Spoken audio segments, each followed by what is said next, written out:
Number 8, the fear of what isn't there. Picture this. You're home alone, it's late, the house is silent except for the faint hum of the refrigerator. You walk past a dark hallway, and just for a second, you flinch. You're not flinching because you saw something. You're flinching because your brain told you there might be something. This isn't just about jump scares from horror movies.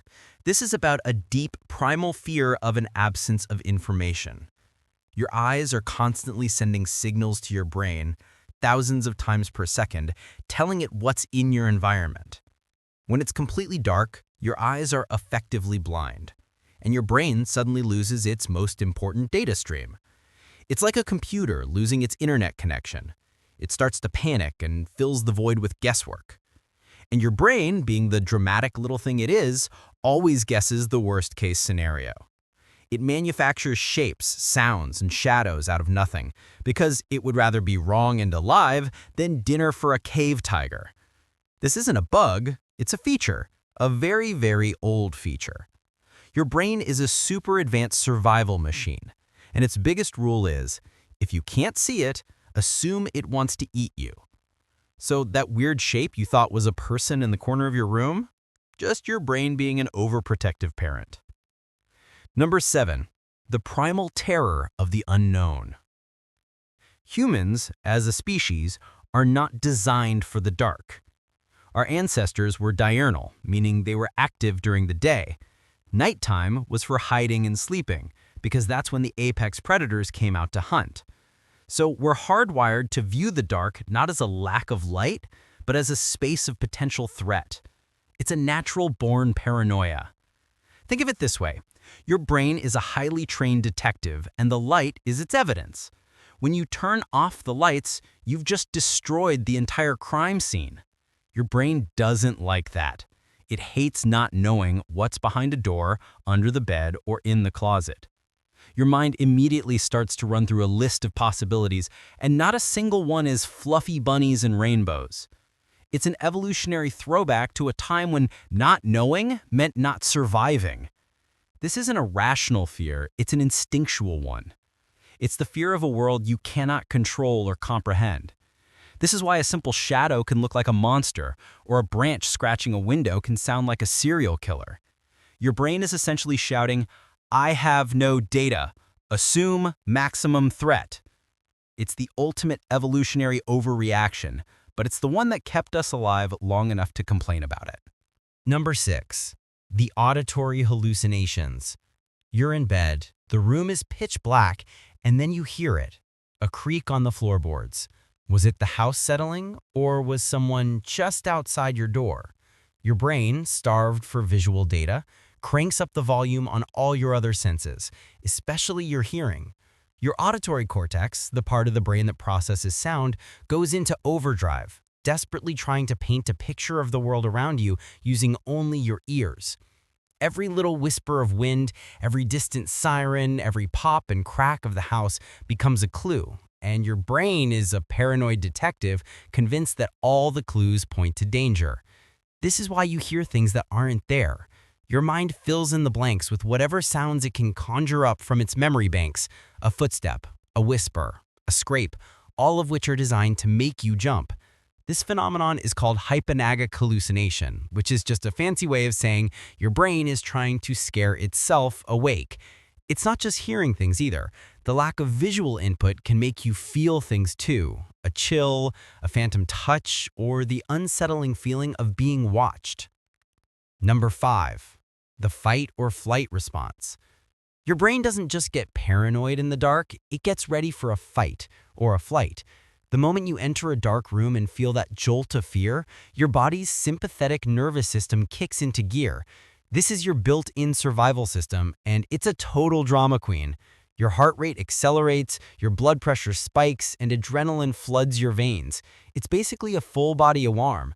Your pupils dilate to try and let in any available light, even if there is none, and your muscles tense up, ready to punch a monster or run away from it. This is why you often feel physically jumpy in the dark, even if you're logically aware that there's no danger. It's an involuntary reaction, a hand-me-down from our ancient ancestors who had to be ready to sprint from a saber-toothed tiger at a moment's notice. The adrenaline rush is so powerful, it can even give you auditory exclusion, where your hearing becomes muffled to focus on a perceived threat.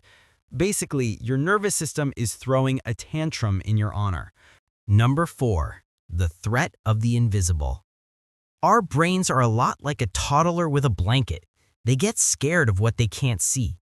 This is nyctophobia, the irrational and extreme fear of darkness. It's not just a childhood thing, it's a real phobia. Think of it as your brain's way of sounding the alarm when you lose visual control. Your brain is a visual organ, above all else. When you turn off the lights, you're not just losing sight, you're losing your primary way of interacting with the world. You can't assess threats, you can't navigate safely, and you can't confirm that you're alone. Your brain feels this loss of control as an immediate threat. It's not just the fear of the dark, it's the fear of what the dark represents: vulnerability and helplessness. Your mind begins to fill the void with all the things you've been told to be afraid of since you were a child. Monsters under the bed, things in the closet, shadowy figures in the hallway. It's a psychological cocktail of every scary story, movie, and nightmare you've ever had, all served up on a plate of pitch black. Number 3. The uncanny valley of the night. You know that creepy feeling you get when you look at an old doll that's a little too human-like? That's the uncanny valley. Our brains are hardwired to look for patterns and familiar shapes. In the dark, when we can't see things clearly, our brains try to create those patterns from the little light or shadow available.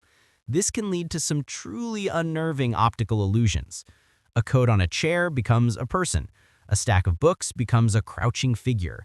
Your brain sees something that's almost a human shape but isn't quite right, and it sends out a massive alert. You get this creepy sense of unease because your brain can't decide if what you're seeing is a threat or a benign object. This is a survival mechanism. It's better to be startled by a coat than to ignore a potential threat. Your brain would rather you mistake a friend for a foe than the other way around. It's a very simple formula. When in doubt, assume it's a monster. Number 2. The loneliness of sensory deprivation. You've probably heard of sensory deprivation tanks. People float in complete darkness and silence, and after a while, they start to experience hallucinations. This isn't magic, it's a direct result of your brain freaking out.